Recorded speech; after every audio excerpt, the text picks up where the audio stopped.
All right, Gina, thanks for coming in. I talked to our senior partner. He said you had talked to him about a problem you're having with your business. I was wondering if you could just kind of tell me about it. Well, um, back in April, I was asked to do an excavation job. I got a phone call, and it was at that lot on 1000, let me tell you the exact address, 1000 East Main Street. Okay. I'm familiar with the area. I have done excavation. I'm a small business owner. I have, the ability to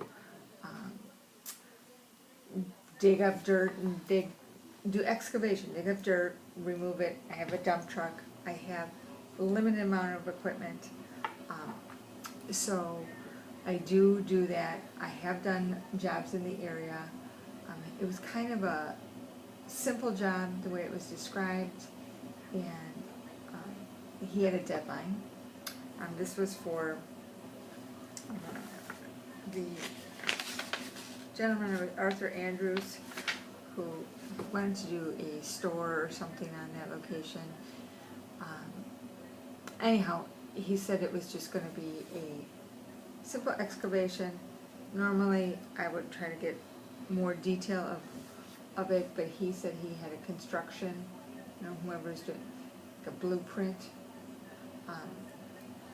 But the key to it, I think, was to getting the job done in a certain amount of time. And it was in April that I was contacted, and he wanted a estimate, and then he wanted, the job done by the 15th of May.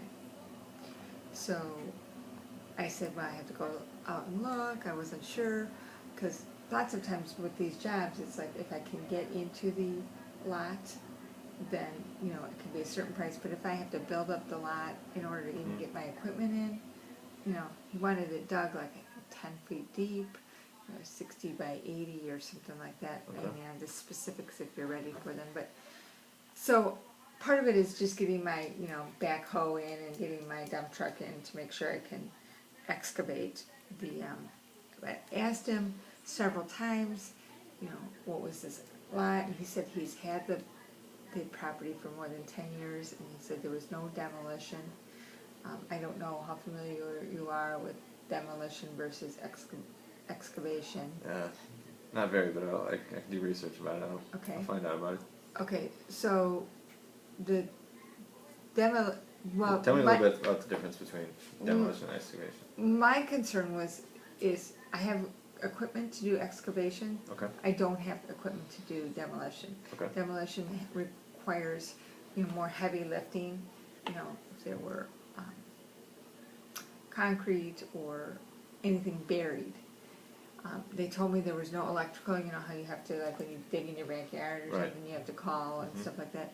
Well, from the blueprint, they told me there were no utilities involved, and so I felt, based on that, and I'd done some work in the neighborhood, in a couple in the area, so I kind of was familiar that I wasn't going to hit stone or clay, or it was dirt. They needed it 10 feet down, so I was pretty confident that it wasn't going to be really involved. I told him I couldn't do it right away, but it looked like it was going to be a 2 or 3 day job, so I put an estimate in writing, and part of the estimate was going to be for the excavating, like the digging, and part of it's going to be for the dirt removal. They wanted the dirt removed off-site. So, I'm sorry, what was your question? Did I answer it?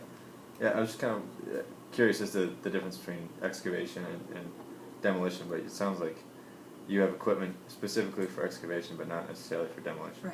Right. Can you tell me a little bit about Arthur Andrews? What's his company? Have you worked with his company before? No, and it was, to me, based on my experience, it was a pretty quick turnaround from my bid to the acceptance of my bid. Because I'm a small business owner, I'm usually pretty competitive, where I can get in and get the job done. It's just me and a couple guys on my crew, so it's not a huge thing. But he was pretty adamant. He wanted like a certain date, and he, the idea, I was asking him about whether I needed any more studies done on what was, there, because I don't know the history of the lot or anything like that. And he was like, no, we're good, and he was very quick in response to my contract. Based on my paperwork, and I don't know if, I had this when I met with your other lawyer, is, based on my paperwork, is that I got the phone call from him on 4/6 or so. Okay.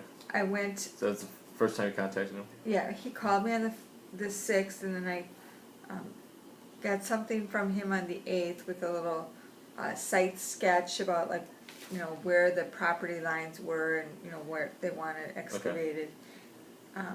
And that was on the 8th, and then I went out there and I did a bid, and I put it in writing on the 14th. Okay, this is all in April, right? This is all like within a week? Yeah, or so, Okay. 7, 8 Couple days, weeks, right. yeah. And then I spelled out like how the breakdown, like this much for the excavating and, you know, 12,000 for the excavating, well, like the digging, and 5,000 for the removal. And then I said that, you know, if he didn't pay, I put a lien on the property. I mean, these are standard kind of for my contracting, and that it was due at the time of service. It says I specialize in this. I don't have the extra equipment for the specialized demolition work. And please let me know if this offer is acceptable. I look forward to getting your business. And that was on the 14th. Okay. On the 17th, I got acceptance. And I do have a telephone memo saying if there was any problems that I should know about. And I asked that, and I documented it in my conversation on the 17th. He said that he needed it done by the 15th.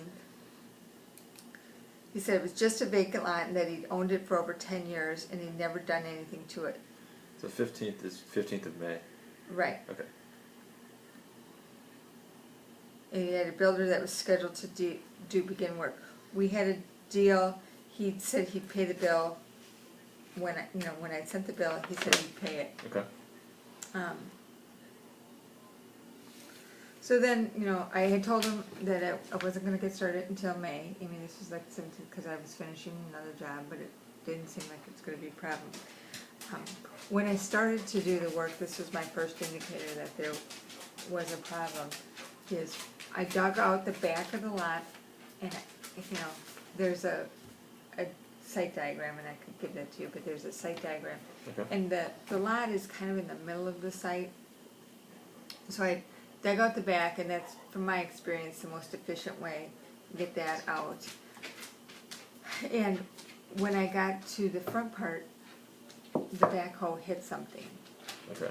And it turns out that it was concrete, and I dug around it, and it was, you know, concrete that was, you know, 8 inches long, like 6 feet, you know, like it was big. It was not going to be like something I could go and take a, you know, sledgehammer to and get out. I mean, it was something that was You need special in the equipment. property. Yes, and it was going to be a concern. So And he never indicated no, that this. Okay. no, and he said he's owned the property for 10 years, but he never said what the property was before or anything like that. So I called him up and I said, you know, there's going to be an issue, because not only was there this concrete, but there was these big tanks that were underneath the concrete, like 6 feet in diameter. Okay. Tank. I don't have the equipment. It would take something where you'd have to extract it in like a crane, and then you have to have like one of those big trucks that you see on the highway with, you know, them. So it was going to take, you know, equipment I did not have, and thousands of more dollars. Does this kind of thing happen often, where you run into problems where you don't have the equipment? Or not too often. Typically, I've never run into this in, you know, I've been in business for several years. This is the first time I've ever had it. And typically when we ask, you know, what's been here before, you know, it's in the client's best interest to, you know, tell us exactly so they get the right person for the job. Right.